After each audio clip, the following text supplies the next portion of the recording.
In this video, we'll be taking a look at 3 MLB games happening on June 8, 2022. Welcome back to Cash Out Sports. Let's dive right into it. Oh, and don't forget to subscribe and to click the bell icon to get notified as soon as these videos get released, so that you have more time to plan out your bets.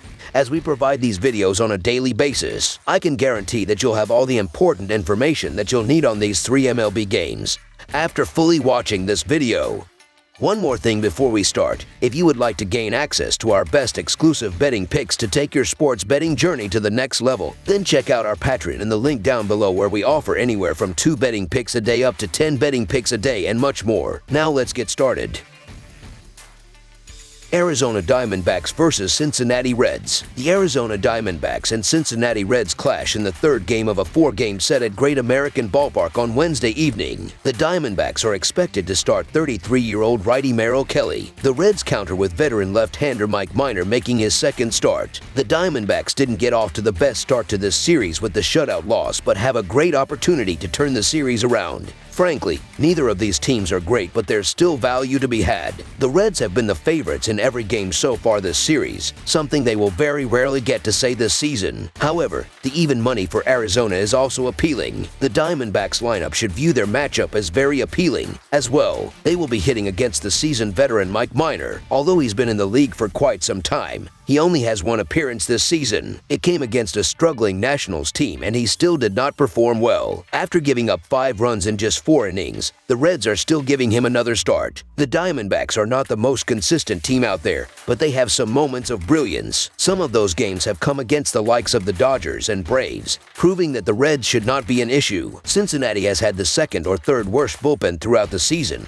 which may be an even larger concern on Wednesday. Minor should not be expected to pitch deep into the game, leaving them exposed. As for the Reds on the offensive side, they are facing a much more formidable starter in Merrill Kelly. Like most aspects of these teams, he is not incredible but has still established his midseason form and was able to win his last start. As a pitcher who has faced the Dodgers in 2 of his last 4 starts, he should be able to keep the Reds in check for his lineup to provide him the support he needs, since he has been arguably the most hittable team in the majors through 54 games. Entering this series with the Diamondbacks, they have allowed the second most home runs and have the highest staff ERA in the majors. Veteran southpaw Mike Minor will get another shot in the rotation for the Reds for Game 3 on Wednesday. He took a loss in his Reds debut after giving up 5 runs and 3 homers in 4 innings Friday. Minor picked up where he left off last season, giving up a plateful of long home runs. I expect the lefty to struggle once again, with the Diamondbacks hopping all over his soft-serve fastballs. The Reds have lost 6 of their last 7 home games against Arizona. Further, the Diamondbacks have won 5 of 6 overall against the Reds. Give the upper hand to the Diamondbacks in this matchup. So the Arizona Diamondbacks money line is our full game side pick. Arizona entered Tuesday with the under having posting a 31 to 23 to 1 mark in their games this season. The Diamondbacks are 25th in runs per game this season as they average 3.79 runs per contest. That number trends up slightly on the road to 4.04 runs a night. Arizona's average total of the season is 8.36 runs per game,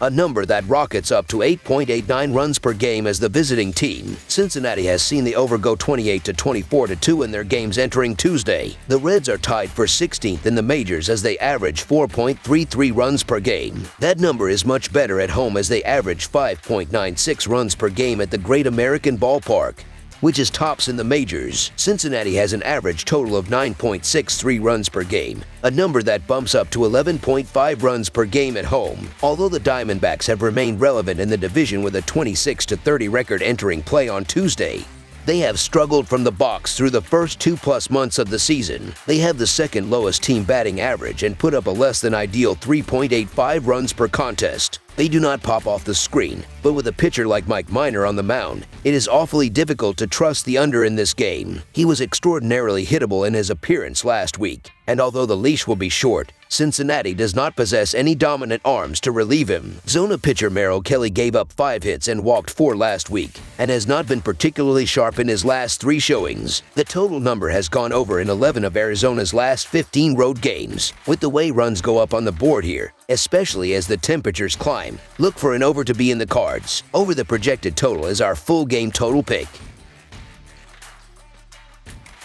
Washington Nationals versus Miami Marlins. The Miami Marlins will host the Washington Nationals on Wednesday in the second matchup of their three-game series. The Marlins took the opener on Tuesday with a dominant 12-2 win. The Marlins are now 6-1 against the Nationals this season. The Nationals are 37-76 in their last 113 overall and are 37-76 in their last 113 games on grass. The Nationals are also 14-29 in their last 43 during Game 2 of a series. Although the Marlins are 4-10 in their last 14 home games versus a right-handed starter, they are 5-1 in their last 6 games versus a team with a winning percentage below .400. The Marlins have won 3 of their last 5 home games. They've been on a roll offensively, scoring 12 runs in their last 3 games. They've hit the ball very well against right-handers, and they're facing a starter that has struggled on the mound. Opponents have a .271 batting average against Adon, who has given up 11 runs in his last 3 starts and 17 runs in 5 road starts. So expect him to have a hard time slowing down the Marlins. The Nationals are also playing well at the moment, but they've lost 6 of their last 10 road games. Even though they are playing well offensively, they will have a hard time scoring in this game because Alcantara has been great on the mound for the Marlins and has gone at least 7 innings in 5 straight starts. He gave up 6 runs in those starts and 2 runs in his last 3 starts against the Nationals, and won't have trouble keeping their offense in check. Josiah Gray has allowed 21 earned runs in his last 37.1 innings, and he's walked 18 batters during that span as well. Sandy Alcantara has allowed 29 hits and 10 earned runs in his last 49.1 innings, and he has a 1.64 ER at home. Alcantara is in the running for a Cy Young this season. The Miami Marlins have also owned the Nationals all year, and that includes a beatdown last night. So the Miami Marlins money line is our full game side pick.